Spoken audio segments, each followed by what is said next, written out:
Cabinet report we have on the agenda is the report of the Corporate Director for Education and Family Support, and it's on post-16 college transport arrangements for 2023 to 2024. Nicola, there, please. Thank you, Leader. The purpose of this report is to seek approval from Cabinet for the use of existing commercial bus service for the delivery of home-to-school transport from September 2023, in line with the local authority's home-to-school college transport policy. The Education and Family Support Directorate currently contracts First Cymru to deliver college transport for eligible learners attending Bridgend College, and the current contract ends on the 24th of July 2023. Officers would normally have progressed a procurement exercise to ensure a new contract was in place for the 23-24 academic year in September 2023. However, this has not been possible due to the uncertainty in respect of the potential cessation of the Welsh Government's bus emergency scheme. Welsh Government have only very recently identified a replacement to the bus emergency scheme funding to ensure that bus services, in particular those operated by First Cymru, are able to provide good geographical coverage of public transport across the county borough. In previous procurement exercises, First Cymru have been the sole bidder for the local authority's college learner transport contract, as they are the only public transport service that is currently able to provide a bus service that meets the local authority's learner travel policy requirements, i.e. allowing college learners in all parts of Bridgend to access the Bridgend College campuses. As neither public sector procurement rules nor the local authority's contract procedure rules allow sufficient time now for us to procure a contracted service prior to the start of the new academic or college year, the local authority is now proposing to provide bus passes to each eligible learner upon request by simply purchasing a First Cymru bus pass on a case-by-case basis. This option has significant benefits not available if the local authority were to contract with a dedicated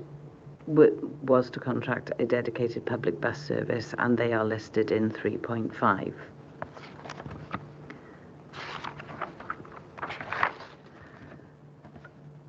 There are obviously financial implications for the proposal. The budget at the moment for all learner transport in Bridgend is roughly £8.8 million, detailed in 8.1. The budget for college transport is £323,000. For September 2023, the cohort of college learners is currently unknown. However, based on previous year's numbers, it is assumed approximately 700 learners would be eligible for free home-to-college transport from September 2023. Based on those figures, the estimated costs are in Table 1 at 8.3. The Welsh Government do provide a My Travel Pass, which enables students to get a 30% discount on their travel. And in the second diagram, second box at Table 1, this shows the equivalent costs if all estimated 700 learners were to subscribe to and use the My Travel Pass. There will be a 34% saving. Cabinet members should also be aware, as detailed in Table 1, that if all 700 learners did stay on to the end of Term 3, there is a potential for an overspend against the current college transport budget of roughly £33,000. However, in previous years, the number of pupils using bus passes has reduced from approximately 700 in Term 1 to around 550 in Terms 2 and 3, and this is a generally expected pattern of natural losses within college learners. Therefore, given the model of reduced cohort of learners from 700 in Term 1 to potentially 550, the cost of providing bus passes to eligible college learners would be the current £323,000 home-to-college transport budget, with a potential of saving of around about £11,000. If all learners subscribe to and use their My Travel Pass, there would be a potential larger saving, roughly at £100,000. So the recommendations are that Cabinet is recommended to approve the use of the existing First Cymru public bus service, to delegate the authority to the corporate director to purchase bus passes directly from First Cymru, and to work with Bridgend College to promote the benefits of using the My Travel Pass, and if there is limited subscription to that option, to review our policy with a view to making this a requirement. Thank you. Thank you for that, Nicola. Councillor Blundell, please. Thank you, Leader. A couple of points from me. Obviously, this is a very important step forward in supporting our bus network. That obviously is in need of passengers, and one of the ways to do that is to get our young people using the buses. And also, giving these young people that independence of using the buses, getting them used to it. I know it did me a world ago when I used to go to school on a commercial bus, and it got me using it, and it got me doing it, and now I still do it today. I come to work every morning, catching the bus to get here. I want to make two quick amendments, if I may, Leader, before I move the report. Just about on paragraph 3.4, where it says provide passes to each eligible learner. Just want to add two words in there, upon request. Don't worry, Mike, I will send you the amendments, so you'd have to write them down. And then on the third recommendation, I think Nicola's already added it in there, and if there is limited subscription, to review our post-16 policy with a view to make this a requirement about the My Travel Pass. So just adding that, formalising and adding that in there, if I may be so bold to Chair. Thank you very much. Thank you for that, Councillor Blundell. Councillor Spanzik, please. Yeah, thank you, Leader. I second the proposal. I just want to clarify the My Travel Pass, I suppose, because the benefits there to First Cymru and to the users from using public transport, not just for school time outside, goes without saying. But I was wondering, My Travel Pass, whether it should be, we were talking earlier about the situation financially. So should this be subject to sign up with My Travel Pass, then you get the pass? It's subject to sign up that, because you can't just throw away £100,000.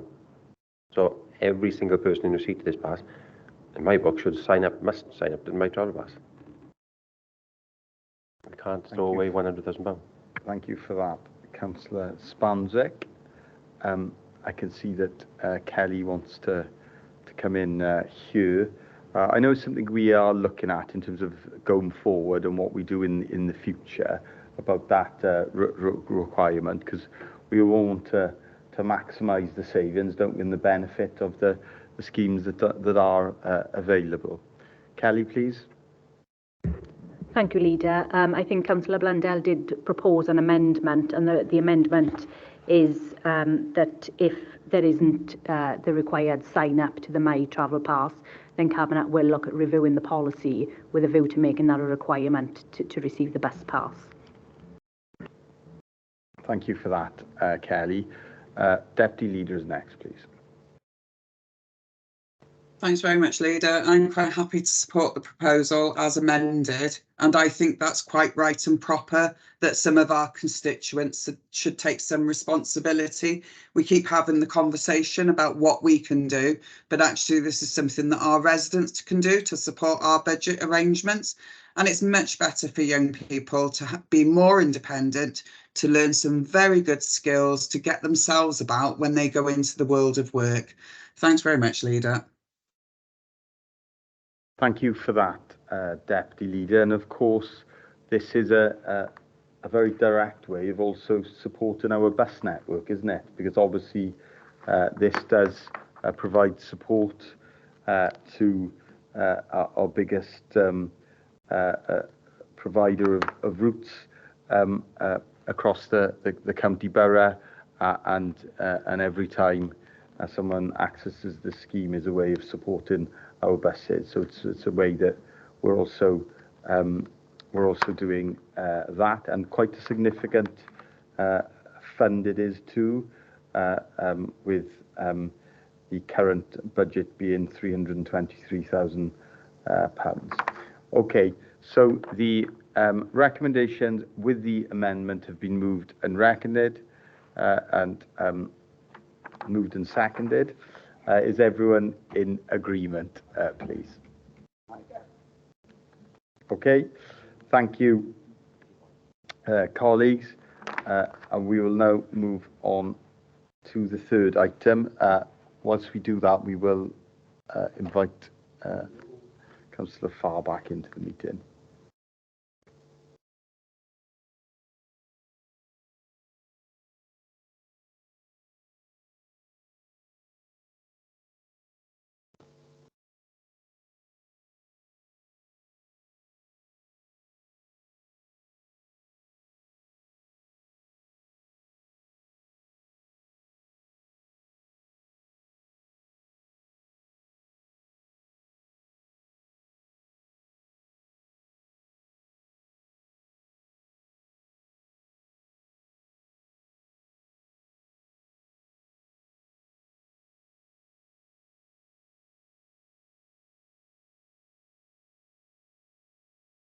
Thank you. Welcome back to Councillor Farr. So the next report is a report on the procedure for the appointment and removal of local authority governors. Back to you, please, Nicola.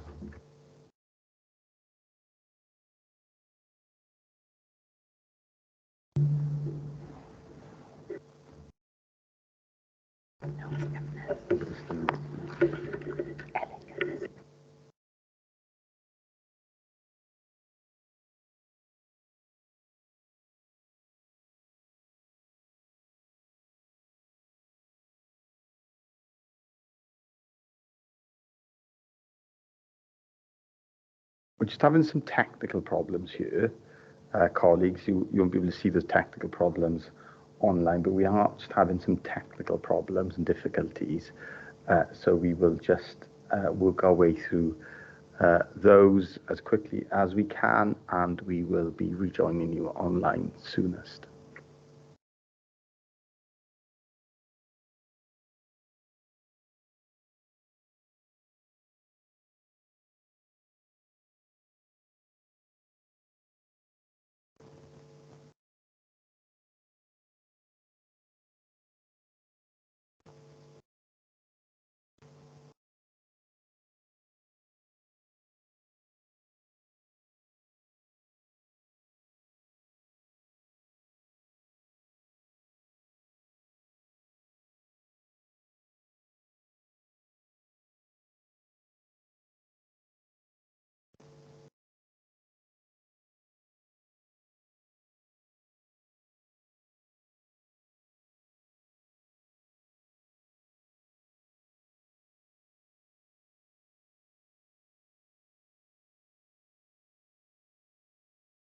I think we have addressed those technical problems now.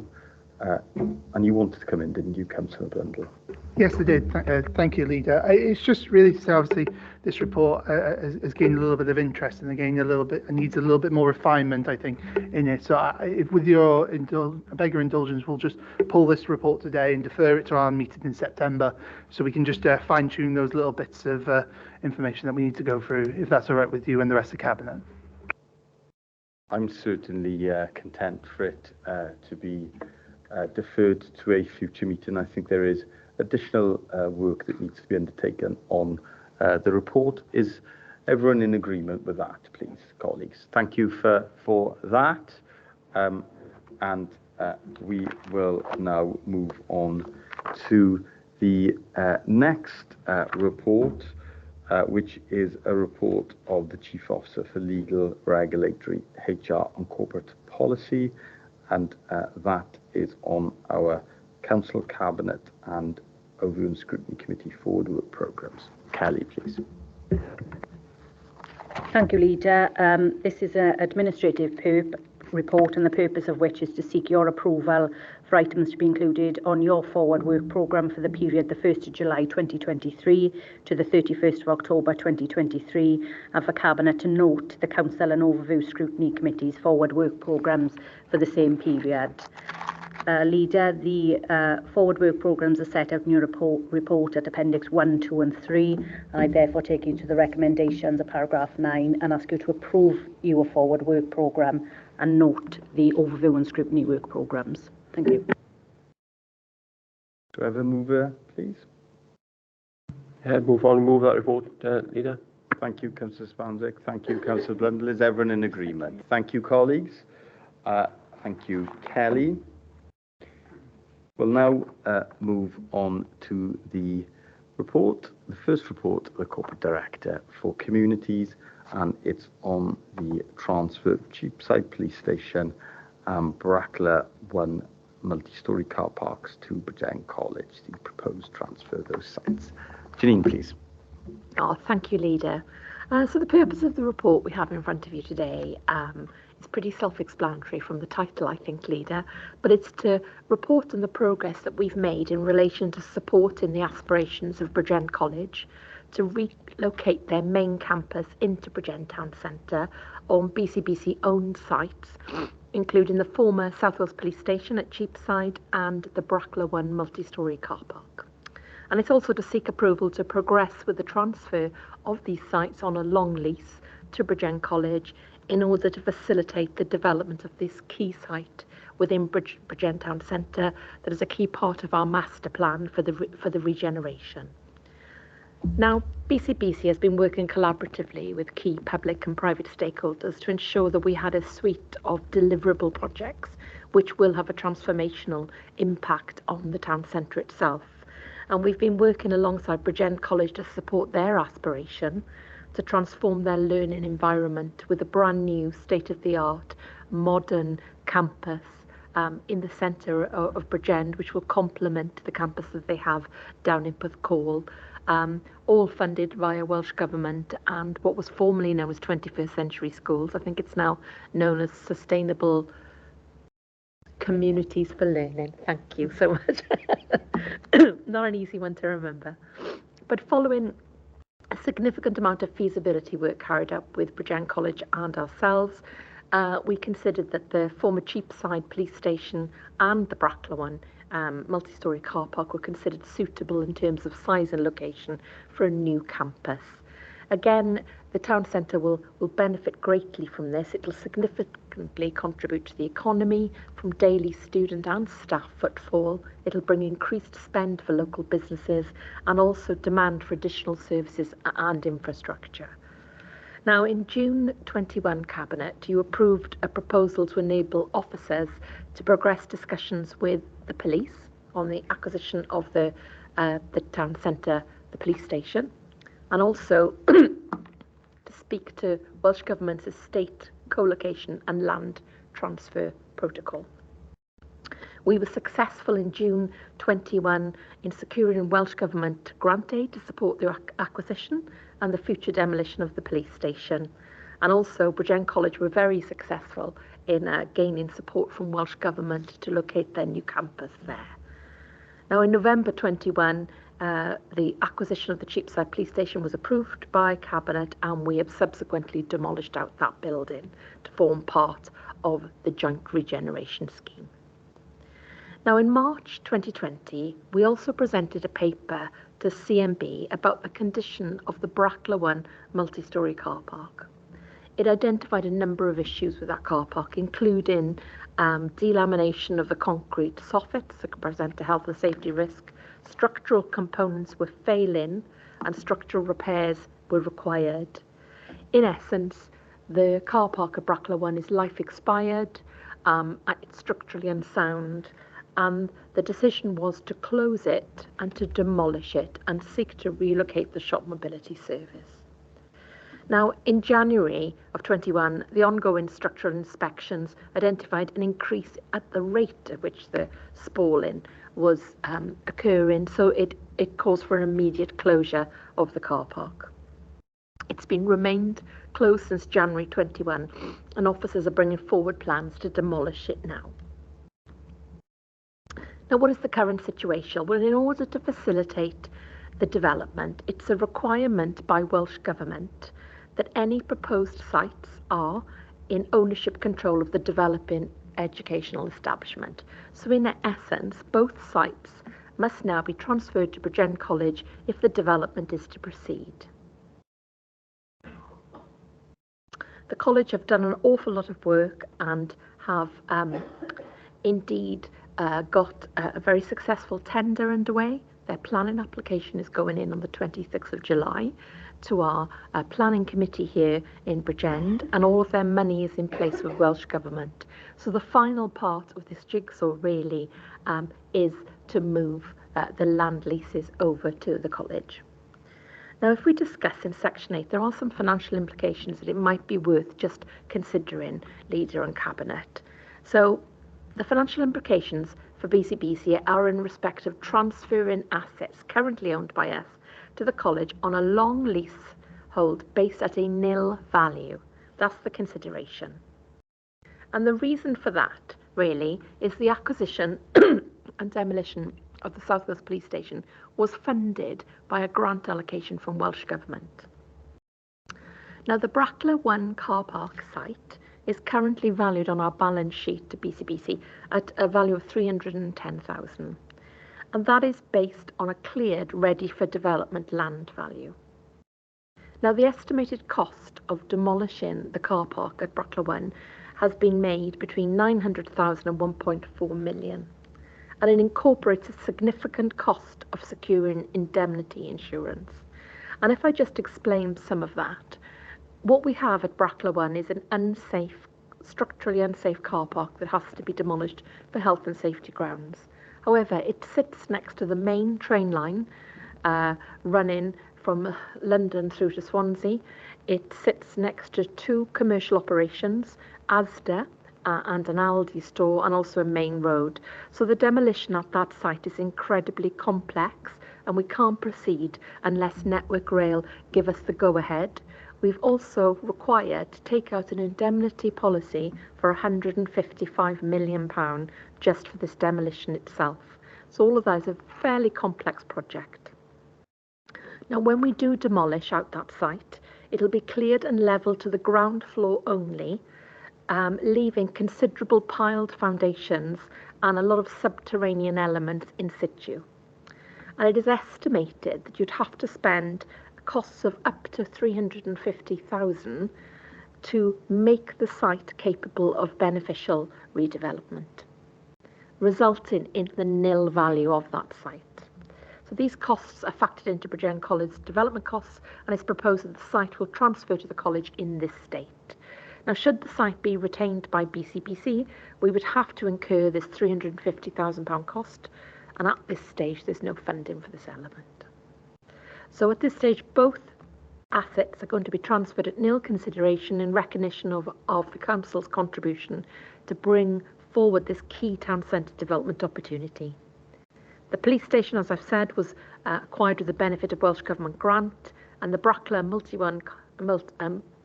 1 multi-storey car park is already closed and incapable of future beneficial use as it's structurally unsound and life expired. Therefore, we're transferring both sites at nil cost because at this time the economic benefits of the proposed development significantly outweigh any potential income sources. So, Leader, please may I take you to the recommendations in section 9 of the report. Thank you.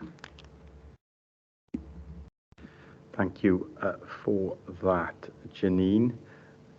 Councillor Williams and then the Deputy Leader, please. Councillor Williams.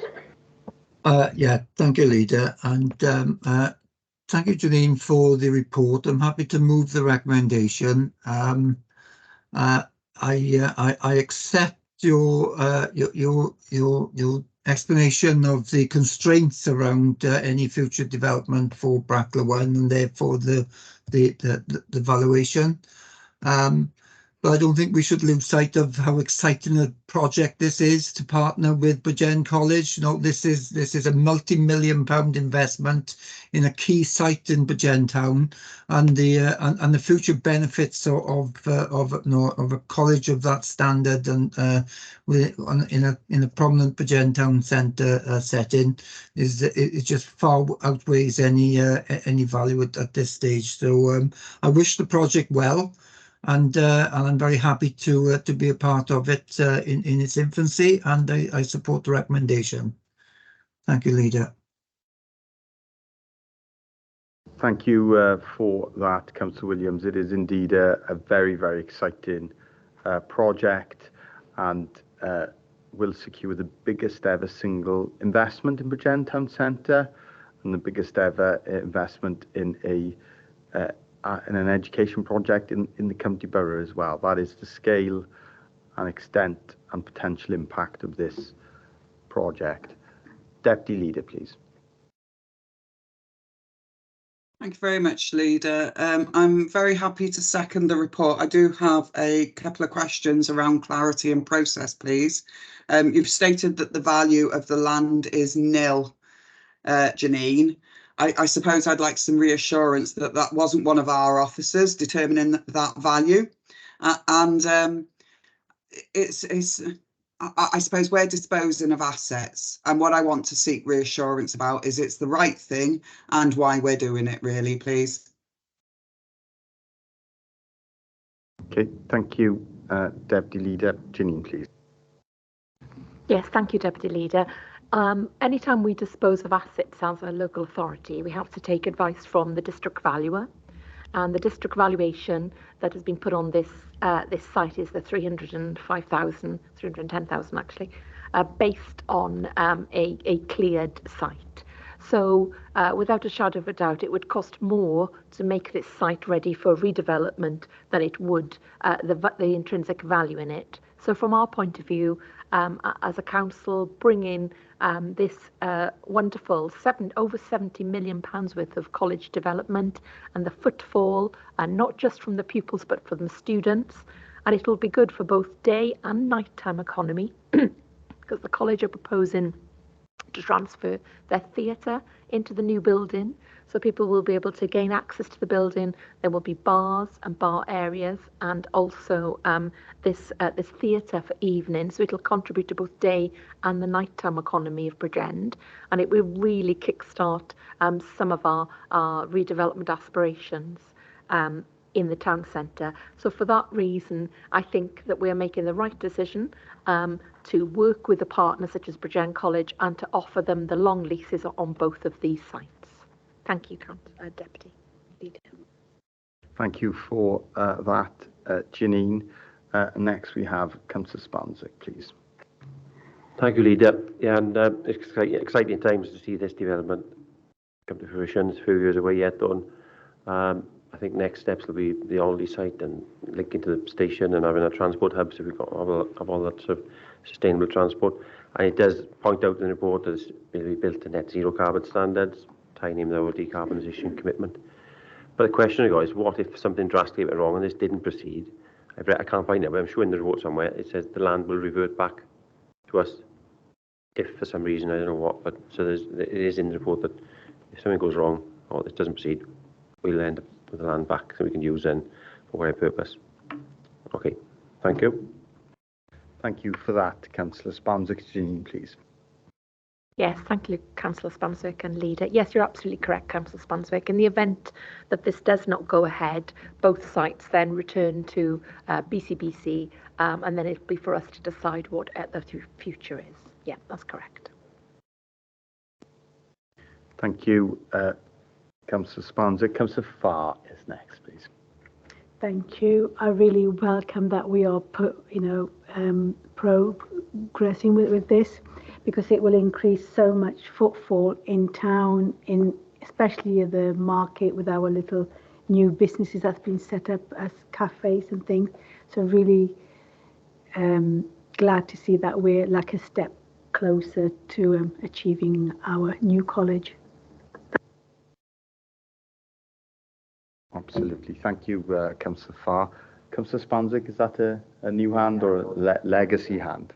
Okay, no problem. Okay, recommendation has been moved and seconded. And of course, what we don't have, I should have added earlier, is, and that is, I'm sure we'll be advised in due course the outcome of that. We haven't gone out to tender for the demolition costs, Janine, but we're not going to know until we go out to the market. It's not something we do on a regular basis, is undertake demolitions of car parks next to railway lines. So it is difficult to make a forecast until those tenders are received. Okay, recommendation been moved and seconded. Everyone in agreement, please, colleagues. Thank you. And the next item we have on the agenda, thank you for that, Janine, are information reports for noting, and that is a report of the Chief Officer of Legal, Regulatory, HR and Corporate Policy. Kelly, please. Thank you, Leader. Just a short report, and as you said, the purpose is to inform Cabinet of the information report for noting, which has been published since your last meeting.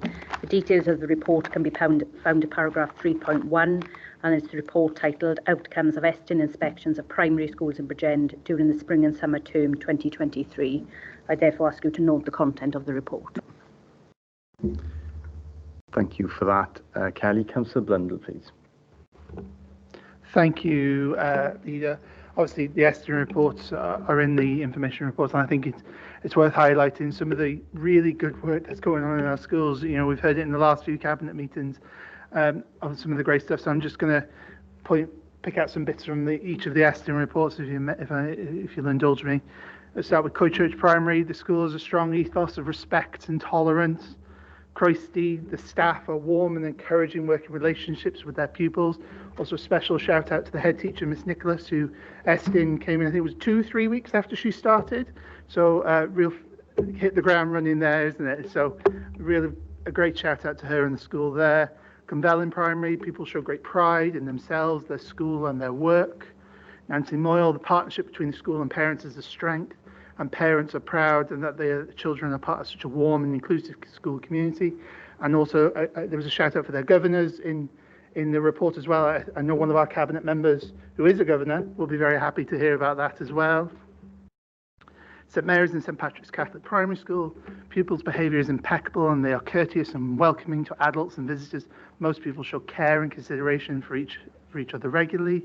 Newton Primary, nearly all pupils have a positive attitude to learning. They show good levels of interest in their work and talk enthusiastically about it.